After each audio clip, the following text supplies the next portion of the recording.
Good day, folks. Pastor Jim Thomas from the Village Chapel here in Nashville, Tennessee with your daily devotion on Fridays. I love to focus in on the Psalms, and today I want to read for you from Tim and Kathy Keller's The Songs of Jesus, a daily year of daily devotions in the Psalms. And one of my favorite Psalms is Psalm 27. Perhaps you're familiar with it. I'd like to read verses 1 through 6 and then just share with you what the Kellers have written here for us in the songs of Jesus. Psalm 27, just listen to this. This is such a beautiful psalm. The Lord is my light and my salvation. Whom shall I fear? The Lord is the stronghold of my life. Of whom shall I be afraid? Now, I got to do that again. I want to read it again because I want to point out to you that these verses right here, this stanza here, these single verse, but it's a declaration of who the Lord is, and then a question that's a rhetorical question, but it's meant to remind us of something. So let me read it one more time. Now that you've heard it, maybe if you're not driving, close your eyes and just listen to it and just let it sink in, okay? The Lord is my light and my salvation. Whom shall I fear? The Lord is the stronghold of my life. Of whom shall I be afraid? When the wicked advance against me to devour me, it is my enemies and my foes who will stumble and fall. Though an army besiege me, my heart will not fear. Though war break out against me, even then will I be confident. One thing I ask from the Lord, this only do I seek, that I may dwell in the house of the Lord all the days of my life, to gaze upon the beauty of the Lord and to seek him in his temple. For in the day of trouble, he will keep me safe in his dwelling. He will hide me in the shelter of his sacred tent and set me high upon a rock. Then my head will be exalted above the enemies who surround me. At his sacred tent, I will sacrifice with shouts of joy. I will sing and make music to the Lord. It's just so wonderful. I can see the ancient songwriter in this particular case, King David, or as he's, either a shepherd. I don't know what part of his life he actually writes this psalm, but it's so powerful. It's so vivid, isn't it? And yet, we can relate to it here years and years and years later. He was a shepherd boy before he became a king. I've been neither. And yet, there's a sense in which I can totally identify with some of the feelings that he has here.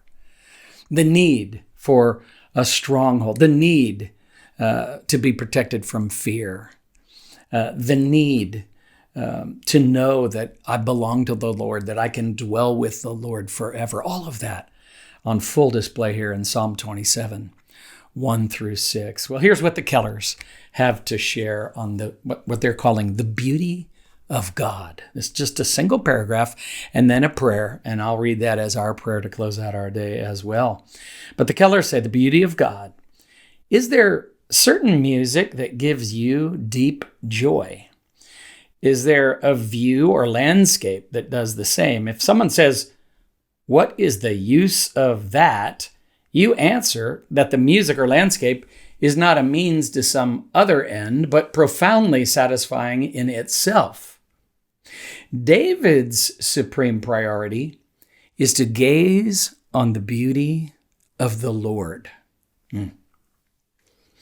Gazing is not a one-time glimpse, but a steady, sustained focus.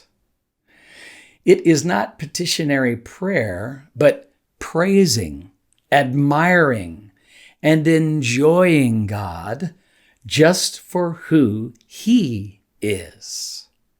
David finds God beautiful. not just useful for attaining goods. To sense God's beauty in the heart is to have such pleasure in Him that you rest content. And I know for a lot of us, we don't stop and think about this very often, but I think a lot of us have been raised to think of God in utilitarian terms and ideas and thoughts and images. He's the being to whom we bring our list of things to do today. He's the one that we hope to convince or persuade to change some of our circumstances, to perhaps bring something into our lives that we're longing for, to remove something from our lives that we prefer not to experience.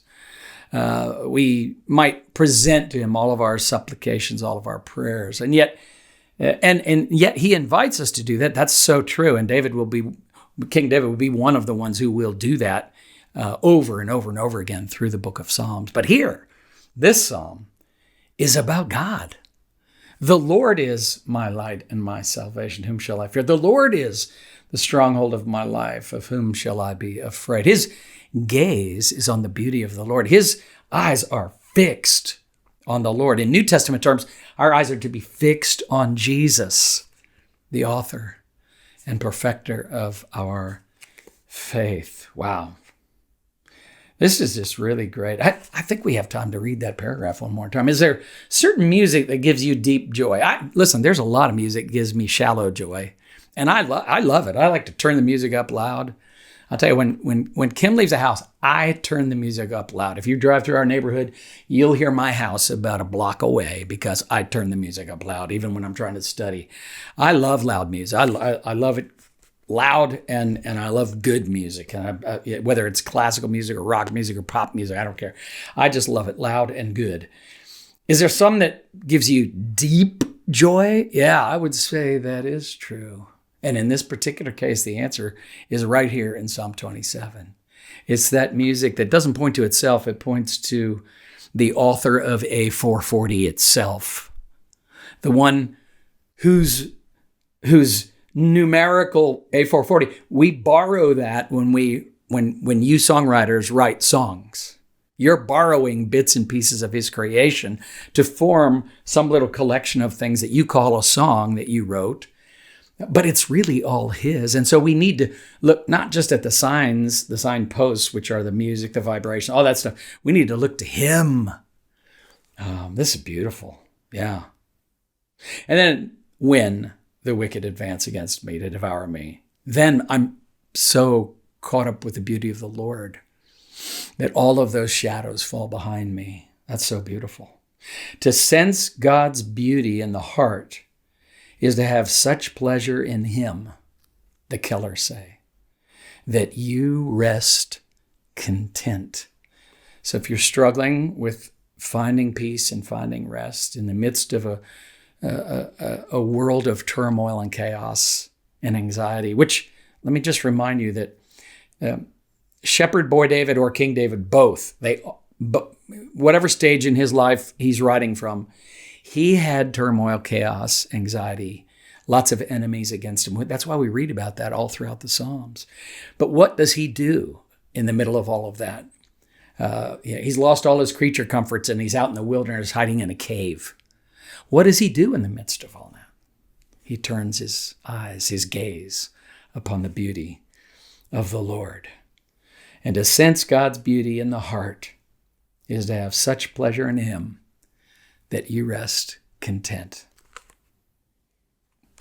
That's from Tim and Kathy Keller, The Songs of Jesus. And here's the closing prayer, and I'll read that for our closing prayer too. Lord, it is no exaggeration to say that there is only one thing that I really need in life, and I ask for it now. It is to not merely believe in you, but in prayer and in experience, to see and sense your beauty. Let me love you for yourself alone. Amen and amen. God bless you. Have a great day. Daily Devotions with Pastor Jim Thomas is a resource of the Village Chapel in Nashville, Tennessee. If you find this daily devotional beneficial, leave a review and share it with friends and family.